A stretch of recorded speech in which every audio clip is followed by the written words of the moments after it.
Hi, my name's John Poehler from the Bipolar Battle.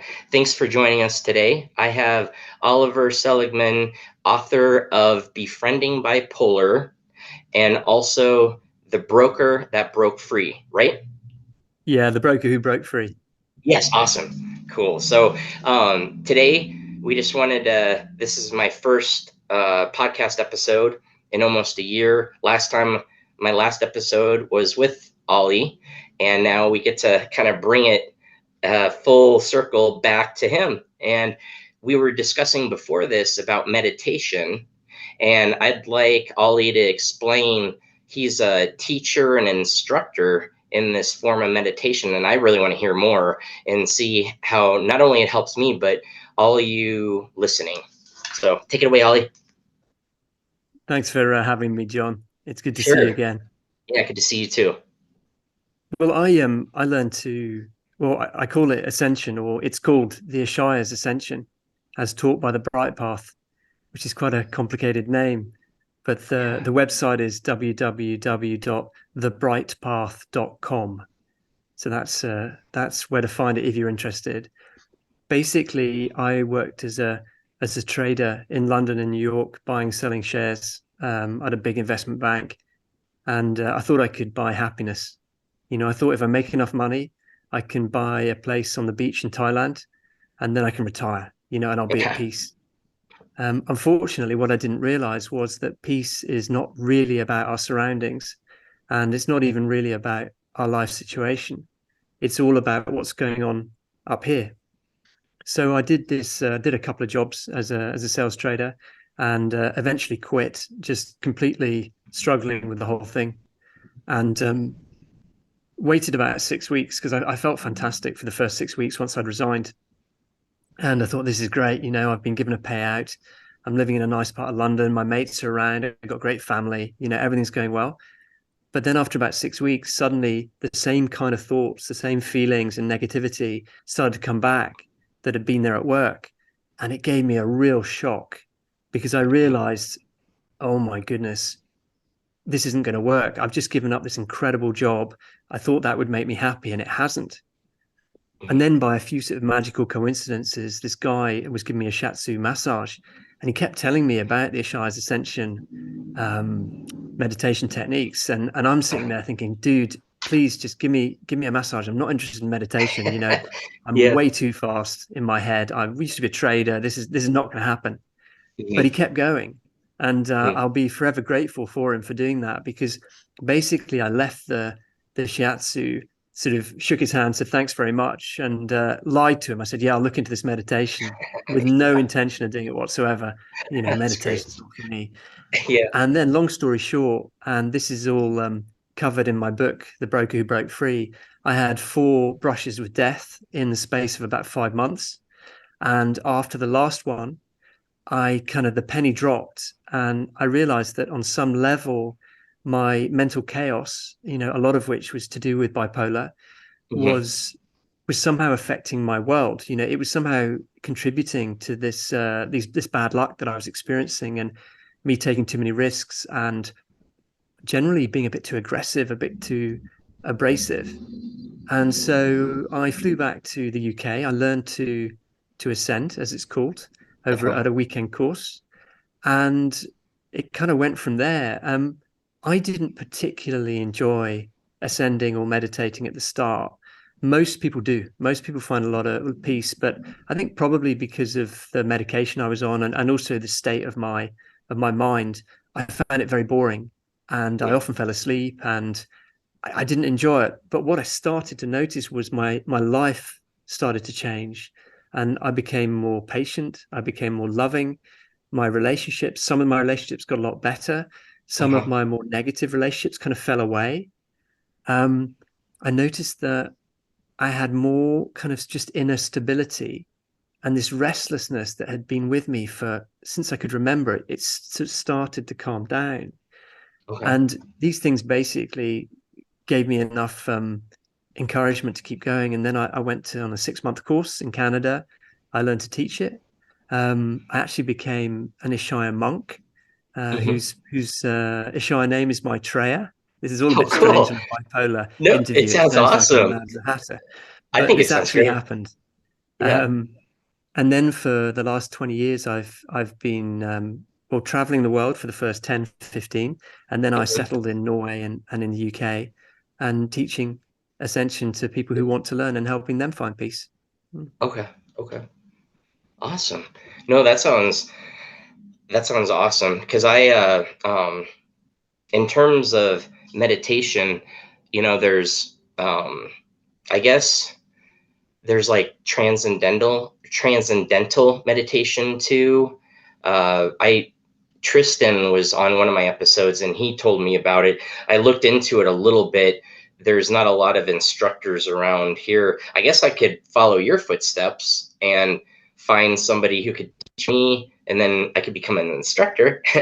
But yeah, I think meditation for bipolar disorder, especially, is we like you said, our minds are always going. Like even when I'm stable, my mind is still going, and my thoughts are in front. When I'm manic, I'm coming down from a mania now, and my thoughts are more controlled. So I'm able to, before I would have to consciously like stop my thought or write a note, because then I would go on to the next topic, and I would get ahead of myself, and I wouldn't be able to circle back. I don't know if that's kind of what you feel like with the racing thoughts. When I'm in mania, like the past couple months, my thoughts go so fast. It's interesting because my thoughts go so fast, and I think they trigger, like in my case, psychosis with seeing things or hearing things, because my senses are like bam, bam, bam on hyperdrive, and so things are so clear. And I was actually talking to my wife the other day about this. Music. I'll listen to music and I'll have this sort of intense religious experience, and I, as I started to come down, I've noticed that some of that music, I still enjoy it. I love it. The music I'm working out to or just listening to on the radio, I totally dig it. But it's not that sort of emotional, intense experience. I mean, I don't know. Can you tell me your experience about it? Yeah, I've had that experience with music. I remember once in a psychosis, whenever I heard a song by Once Were Dragons, I think that's it. Well, they might be Yeah. dragons. Whenever I heard that song, I would like literally go into a different realm with all these dragons and flaming uh, Mhm. um, sort of I don't know what you call them, sort of lights, torches, flaming torches, and have these like incredibly weird and sinister experiences. A lot of it was very sexual. Um, Mhm. and that was when I was actually off my meds and I was quite vulnerable. Um, but no, I know what you mean. Sometimes, I can wake up and everything's very, very clear, and it's almost Mhm. a bit too clear. Um, Mhm. and what I found for me is that the lithium is what stops that for me going into Mhm. psychosis. Free. I've obviously Yeah. tried without, and it didn't work. So the level Right. I'm on now, which I imagine I'll stay on for most of my life, the rest of my life, is good because I feel a bit more than when I was on a very high level, but Right. I also feel stable, which is really, really nice. Mhm. And Mhm. if I have any problems, which I haven't had any sort of psychotic symptoms for probably, I'm thinking 4 or 5 years now. But if I start to get them, then I have some olanzapine antipsychotic from my doctor, and I can just take those for Yeah. 3 or 4 days, and I'm fine. And when I only take them for Mhm. 3 or 4 days, I don't get the horrible side effects. So it seems to work pretty well for me. That's my kind of arrangement. Yeah, that's interesting you say that, because as I mentioned before we started recording, there was a huge upheaval in my life about a year ago. And at that time, I was on a stable regime of medication since 2016. And the medication, the olanzapine, it's also the brand name is Zyprexa. I had it as a PRN as well, where I take my regular meds, and if I started my thoughts started racing, the libido started shooting up, the voices and seeing things shot up, I would do what you did. And I had it arranged with my doctor, of course. And I think we should mention that too, that all of these meds that we discuss, like what you experience can be completely different than I experience. Everybody experiences it differently. And I think people need to realize it. So just because I haven't experienced, let's say with Zyprexa, for instance, if I'm on it long term, personally, I gain weight. But I've actually had friends that have been on it and they've lost weight. So it completely depends your DNA, your biological makeup, and so forth. And I just want people to understand with our podcast, like you and I aren't promoting one med over another. Like with lithium, this past year, I switched meds, and lithium was one of those meds. And as I went up, it helped stabilize me. But then I started shaking real bad and a host of other just not fun symptoms. So then I had to wean down, and now I'm up on another med. So it's kind of just a trial and error with our medication. And so, like, for me personally, I'm on a mood stabilizer, I'm on an antipsychotic, and I'm actually on two antipsychotics now.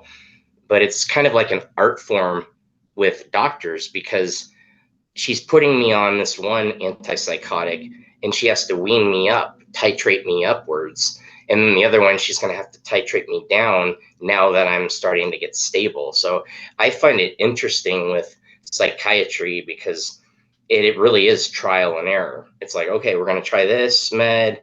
We might add this med, but that doesn't work as well. So we'll wean off that. And so it's almost like an art form.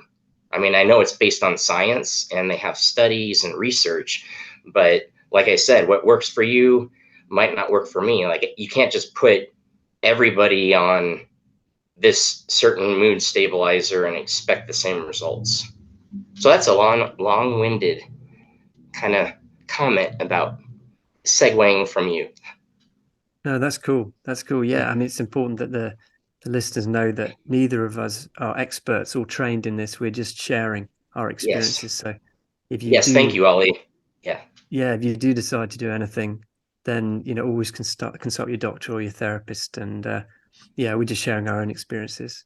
Yeah. And just another thing too is when it comes to medication, make sure your expectations are in line with your doctors. So make sure you don't just stop a medication or do anything with it until you speak with your doctor. Yeah. So, something I was thinking about before, we were kind of talking about when you were discussing when you left your brokerage job and how you had these expectations that once you left that, you're going to be happier, and you had these really high expectations, right? But then what reality gave you was completely, I mean, it was almost the exact opposite of what those expectations were. And I subscribe, Arnold Schwarzenegger, the big bodybuilder, you know, uh, all that. Well, I joined his beta. He launched an app at the beginning of this year, and somehow I was one of the 5,000 founders, and now it's up to 500,000. But anyway, it's just to give you some background. Now it's like a private forum where we get a chance to discuss with Arnold about things. He posts articles, and one of the articles he posted a couple days ago was about expectations and happiness. And so he gave this study about studying people over 25 years. I could get the study and post it. Maybe I'll try to remember to put it in the comments along with the website you gave. But there was an equation that he gave that happiness, like if you're going to make it a mathematical equation, happiness equals reality minus your expectations. And so your reality when you left was a lot different than your expectations. So it makes sense that you had these high expectations. Your reality was down here, and that equals your happiness. So the balance between your expectations and reality gave you the negative. And something I thought he made a good point too is that not to say that you should reduce your expectations. It's not something, because that's what I first thought was, well, if your expectations are up here, your reality is down here, like, shouldn't you just reduce your expectations? But that's not how you should look at it. You can still have high dreams and these awesome goals and stuff, but if your reality is right here, you have to take steps to go up to reach that expectation and then go higher. And I think that's what you did, because you took your reality and you started working on yourself, your self-awareness and how to get better. So now, boom, your reality is up here, and you still have high expectations, but it's like way up here now. So you're, like you said, this is might be the happiest, the best you felt for a long time. And I just find that very interesting. What do you think about that, Ollie? Well, I think the main reason that I'm at peace is because I don't think very much anymore, Hmm. and I don't generally have expectations. Okay. Um, you see, most of us are brought up to believe that if we create a good life, then we'll be happy.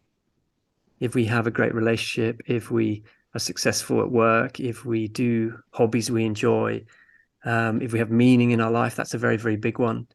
Perhaps if we're financially free or if we are able to travel a lot, then we'll be happy. But the interesting thing is that if you ever speak to people who have those things or do those things, most of them will admit that they're no happier than they were before. Hmm. And from what I've seen through Ascension is that most of us become addicted to our minds. We become addicted to thinking, and we think and we think and we think all day.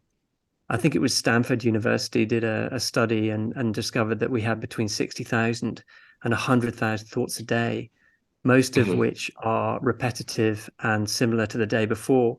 And we think all of them. And through meditation, what I've learned to discover and what anyone can discover is this peaceful, still, quiet place that exists within us that is there always, but we can only experience it when we're not thinking about things and we're just gently aware of awareness itself, aware of the stillness within us. And then as someone does that for a period of time, then they start to see the beliefs and the habits that we hold often very dearly that causes pain. So, for example, someone might believe that they're not worthy of love. Now, that's going to cause a lot of problems in relationships, probably lead to a lot of relationships ending. And as soon as they see that belief, they can let go of it. And then all of a sudden, often their relationships will change. Or someone else might believe that they're never good enough. And, Hmm. we're powerful creative beings. And if we believe we're never good enough, then our world will start to show that to us, that we're not good enough. And people will bully us, or they will fire us from jobs that we think we deserve, or we will just find ourselves being very, very unlucky. Um, but once someone starts to create a distance from their mind, from their thoughts, not suppressing thoughts, not trying to sort of push them away or silence the mind, that's not necessary with ascension anyway. Um, then they start to just become more themselves. You start to just kind of be more chilled, more relaxed, more focused. Hmm. Um, Sometimes people believe that you can use meditation to give up medication. Um, I've never seen that. I think that's a very, very dangerous belief system. I Yes. think some I spiritual agree. teachers teach that, and I think it's irresponsible if they do. But Hmm. what I found is that on the right level of medication, I have managed to find a peace that most people don't experience.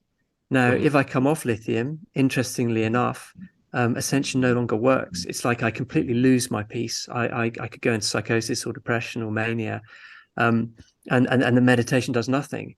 But when I'm sort of when my nervous system is working and I'm chemically balanced, that's when I've really been able to investigate ascension, and it's just done amazing things for me. Okay. I I actually have a question for you because I find it interesting about how you said your thinking has been reduced. So that's kind of helped you, feel better and get to a better state of mind. But then when you get off lithium, let's say, or even my example going into mania, it's interesting you talk about thoughts like that because mania, those thoughts come rushing in. It's like just a constant boom, boom. And then when you get your meds straight, those thoughts for me start to slow down and they just start to become at a more manageable state. And like you said, then I think you can start to work on yourself and the things that you enjoy and that you love. That's what I'm finding. I told you that stress that happened this past year, it was going so much and I was thinking so much all the time. And now that it's been to a semi conclusion, like I'm starting to come down from that mania and I'm getting my meds straight. So then I can start working on what I love, which is helping people and educating and bringing awareness based on my own lived experience, like you. I think that's great. I think it's fantastic. And I actually have a question for you when you were kind of going through right before I spoke about letting go. I think that's a hard thing for everyone to do. Can you give us some examples, or it would actually be awesome if you could give us a tool or like a strategy that we could implement? Because I hear people say, oh, just let it go, or uh, another thing is just get rid of your anger, that sort of thing. What does that look like in practice? That's a great request. Thanks. Mhm. How much? What's your record in bench press? How much can you bench press? The most I've done, I think, is 250 pounds for a couple Wow, reps. Yeah. that's impressive. Yeah, thanks. And Yeah, I'm a short, kind of smaller dude, so it was way over how much I weigh. that's But cool. that That's was really years cool. ago. That was years ago, Oliver. Yeah. Cool. So if I said to you, John, I'd like you to go into the gym tomorrow and bench press 350 pounds 5 times, what would you say to me? Absolutely not. There's no way. I'd hurt Yeah. myself or something bad would happen. Yeah. Well, this is a bit like what most people are like with things like meditation. Most of us relate to training physically and the benefits from it, and so some people choose to do it, some choose not to do it, no problem. But we realize that if we train, we tend to get stronger, we tend to get healthier. It tends to be good for us as long as we don't go crazy with it. Yeah, But right. when it comes to happiness, most of us don't put any energy into it at all, other than trying to find it in our world, which doesn't work. So we put a lot of energy into our job, thinking that if we get the pay rise, then we'll be satisfied. But then we get the pay rise, and 2 months later, we want another one. It's wild. Right. Um, so what I would sort of suggest to everyone is that in order to find a more permanent state of peace, and I'm going to talk about peace rather than happiness because peace is a more kind of um, it's a more balanced state of mind. Happiness, it's easy to confuse with hypermania, or whatever. But to Right. find more peace, Hmm. um, from what I've seen, we have to train. We have to find usually a form of meditation, I would say. There aren't that many forms of meditation that are very good, but there are a few. But any kind of meditation that is taught by people who are kind, light-hearted, that its main focus is on taking you to an experience of the stillness rather than strong feelings or trying to experience a lot of bliss or loads of love and stuff. And if there's a lot of focus on that, then I personally would be wary of that. Okay. But something that takes us to be more present, more focused, more gently focused, you know, um, and then to start to explore that, And for a lot of us, perhaps all of us, it's a good idea to talk to your doctor or your therapist first. It's very rare for, at least for Ascension, what I do, it's very, very rare for that to destabilize someone. But it's always a good idea when we try something new just to let the safety net know, if you know what I mean, and not to go in too hard. Like when someone learns to ascend, we recommend that they try and do 1 to 3 times a day for 20 minutes with their eyes closed. Now, some people they don't manage that. They do 5 minutes a day, which is great because it's 5 minutes more than they did before. But then Right. occasionally you get someone who's super passionate and they try and do 2 hours a day. And I don't think that's a good idea. I think it's too much, you know. And I think Mhm. some of us with our bipolar minds, you know, we tend to go a bit hard at things. Um, but that's sort of really my suggestion.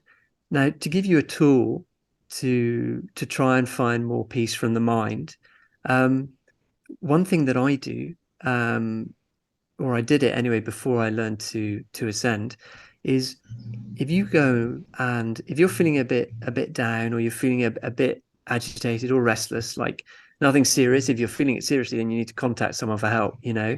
But if you're just feeling a bit off and you stand up and you go to the window and you look out of the window and you really look at what's going on.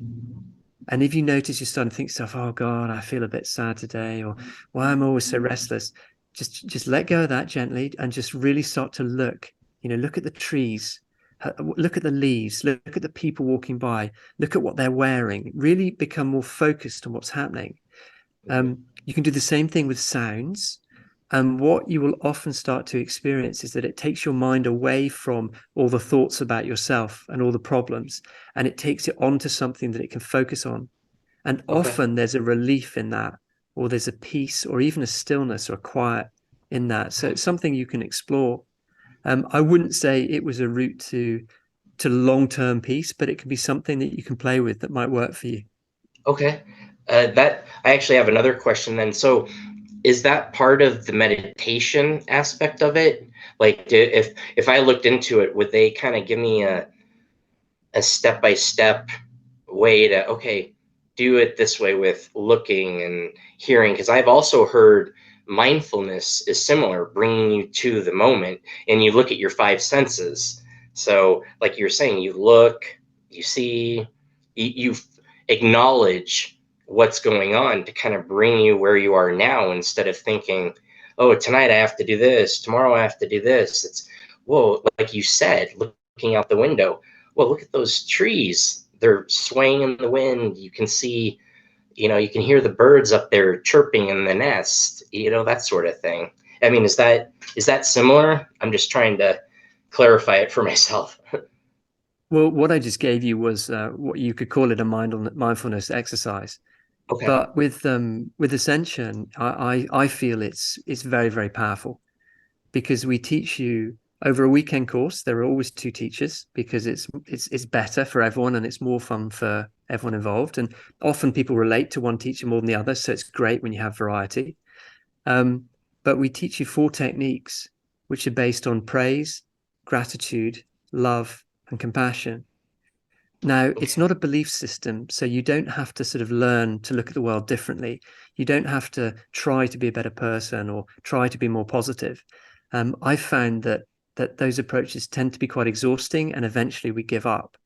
So with Ascension, they're mechanical techniques that is designed to bring your your brain into more harmony, and to give you a bit more distance from your thoughts.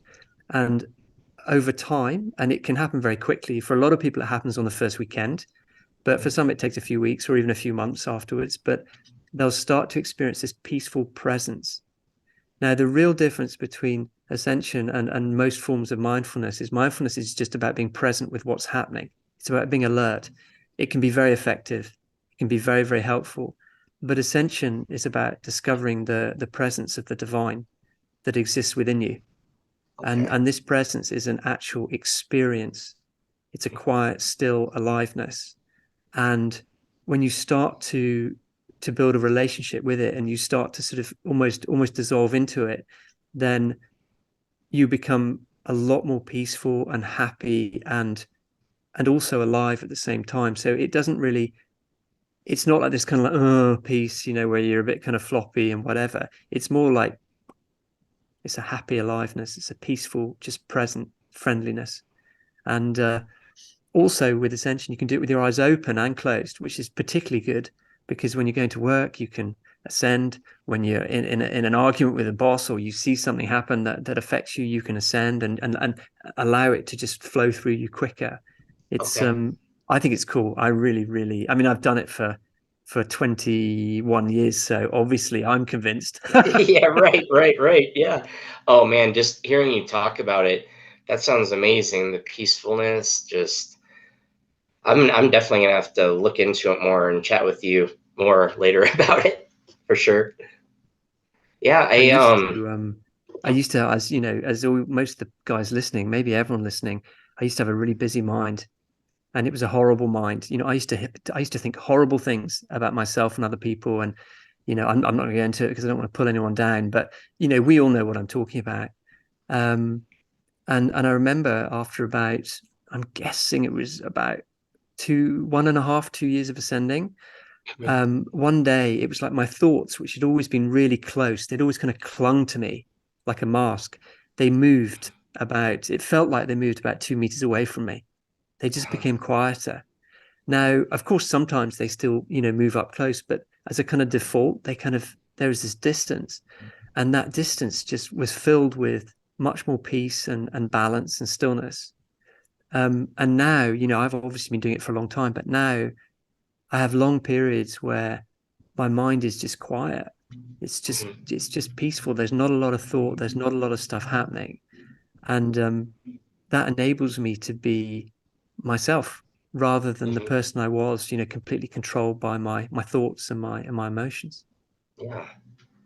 I I just love that because I think especially nowadays, instead of learning to kind of be with your thoughts and find that level of peace, people use distractions for their bad thoughts, their troublesome thoughts. People, shoot to social media for hours and hours and, like, oh, I feel really bad right now. So I'll just indulge in this and it'll take my mind away. But then when you're done, most of the time it goes right back to it. It's like drugs, it's kind of like a fixation. You chase that to get out of those thoughts, out of your head. It lasts for, you know, just a little bit, maybe up to a day, hours a day, but then boom, you go right back down to those thoughts, those horrible feelings, and then you chase that distraction again. So after what you were saying, that just sounds so much better because you're not relying on an outside thing like whatever it is, a drug or social media or food or whatever that fixation is to get you away from how you're feeling. You actually can bring it back into yourself and deal with it and process it. And I love that aspect of what everything you've been talking about. Yeah, thanks, man. I appreciate it. Yeah. Yeah. What was I going to say? Speaking about thoughts, getting ahead of ourselves, is there anything else you want to touch on? Um, I just think this has been great to just focus on the meditation and that sort of thing. Yeah, I would say one thing, and again, this is just from my experience and from a little bit of what I've seen teaching Hmm. Ascension. Obviously, I can't talk about meditation as a whole because it's too big. It's like if you talk about Christianity, there's loads of different types, loads of different movements. If you talk about yoga, there's lots of different types. So I'm only talking about Ascension, in this interview. But what I have found is that when I'm really ill, if I'm in a mania or in a depression, then basically I need help. I need to get myself in front of a psychiatrist or a doctor. I probably need medication. It's kind of emergency time, if you know what I mean. Um, but in the periods when I've been stable, that's really when Ascension has allowed me to sort of build up this bank of peace in myself, and it's allowed me to distance myself from my mind more. But if I start to get depressed or start to go manic, then again, I can't use the techniques to stop it. And the reason I'm saying this is because sometimes people are quite hard on themselves. Sometimes we think it's our fault that we have all these thoughts, or that we're going manic or we're going depressed or whatever. Hmm. Um, and if someone has been meditating, that can be even harder because they think they should be able to control it. Um, and when we get taught meditation, it's well worth realizing that we're a bit different if we have bipolar, and that the people teaching it don't necessarily know about it. Hmm. So I had periods on my path where I would be manic and people would just say, "Oh, just meditate a bit more, then your mind will calm down." And it didn't. And I got really frustrated and very pissed off with them. Um, Hmm. they didn't know any different. It wasn't like it was their fault, but I think it's important for us to realize that our minds are a bit different, and that Definitely. we maybe um, need to make sure that we get more help rather than less on a spiritual path, if that's what we're interested in, or a path to find peace. Yeah. Okay. Yeah. I just to add on what you were speaking about, I think that's a huge thing that we should all, especially all of the listeners listening in, is that when we're in crisis mode, when we're depressed, when we're manic, when we're in a mixed state, whatever it may be, we are in crisis mode and we need help for that. It's not a time like we need medication changes or additions in therapy.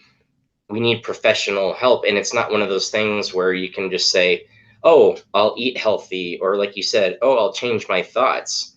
You can't really do any of that until you're stable. And that's what I found with my own experience, is that I can work on myself once I'm stable and I'm able to. But I think people that don't have bipolar disorder realize that it, whether, I know people say it's not a chemical imbalance anymore, but there's some sort of chemistry DNA going on in there, that it's not level and it's not stable unless we have outside support from like medication and therapy and so forth. So then once we get stable, like you said, then we can meditate. And that's kind of what the whole premise, the focus of my nonprofit, the Bipolar Battle Inc., is empowering those of us with bipolar disorder to realize, hey, yes, these crises are going to be coming in and we're going to have to deal with them. But then once we're able to stabilize, then take advantage of that time. Work on yourself, the meditation, self awareness, your projects, that your passions, and so forth. So I just wanted to add that. That's great. Thanks, John. Yeah, sure thing. I kind of to wrap things up, I'd like you to talk about. Uh, I'd really like you to discuss kind of what you're working on yourself right now. Any projects? We mentioned your two books, your meditation. Are there other things you're doing, or kind of what does your life look like?